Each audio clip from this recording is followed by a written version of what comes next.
So they're not going to get legal rights. They're not going to get political rights after the revolution. That is as an acknowledgement of their participation in winning American independence. But they do get this.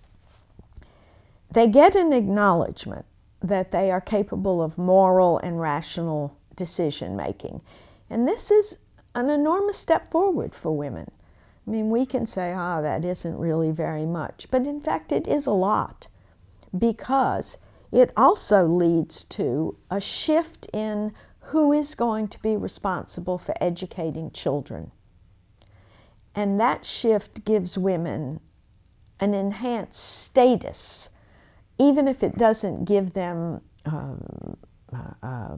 rights or political rights, legal rights or political rights. The revolutionary generation believed that the survival of the republic depended upon the next generation being patriotic. That is, the next generation had to be willing, as the first generation was, to fight and die and give up everything they had to defend American liberty. Well, how did you get them to do that? You had to, said men like Benjamin Rush, you had to raise up patriotic sons. You had to educate patriotic sons. And they decided that the person to do this was the mother. Women had had nothing to do with the raising of sons until that moment.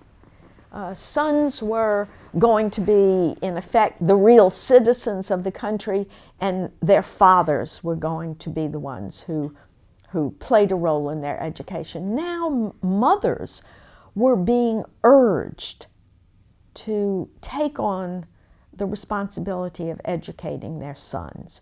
You've got to raise patriotic sons and daughters. The entire survival of our country depends on you. So women were given what historians have called a civic role, not a political role, but a civic role. They were the glue that were going to hold together the revolutionary generation and the next generation's defense of the republic. Well, women accepted this role. But they took hold of this new ideology, which came to be known as Republican motherhood. Not Republican as the modern Republican Party, but Republican as in we have created a republic.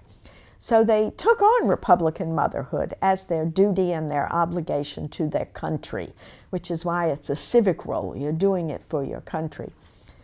But they said, well, gee, if we're supposed to educate our sons and explain to them the value of liberty and the rights that they're entitled to and teach them about the American Revolution, we've got to be educated.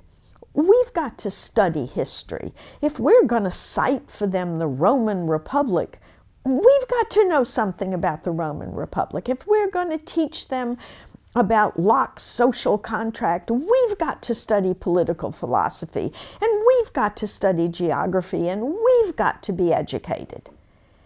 And in that way, they left their mark on this ideology that modern day women would say was, not very liberating. You were still in the home, you were still responsible for the home, you still didn't have any political rights, you just had the civic responsibility. Well, there were women who took hold of this responsibility and turned it into a demand for education.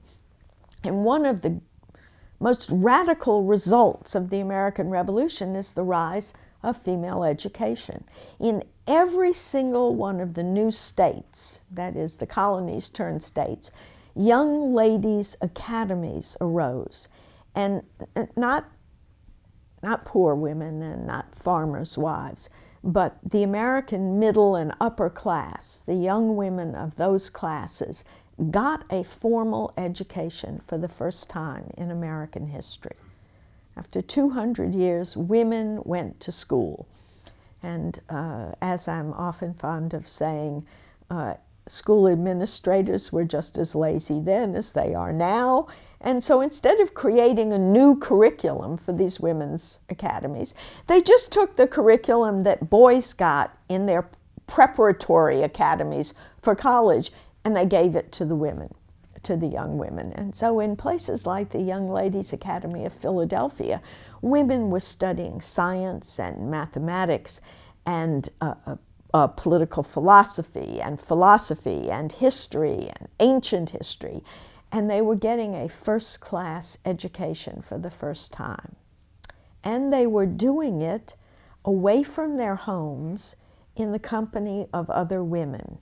Anyone who has ever gone to college knows that the most important part often of that education is the conversations you have with your peers.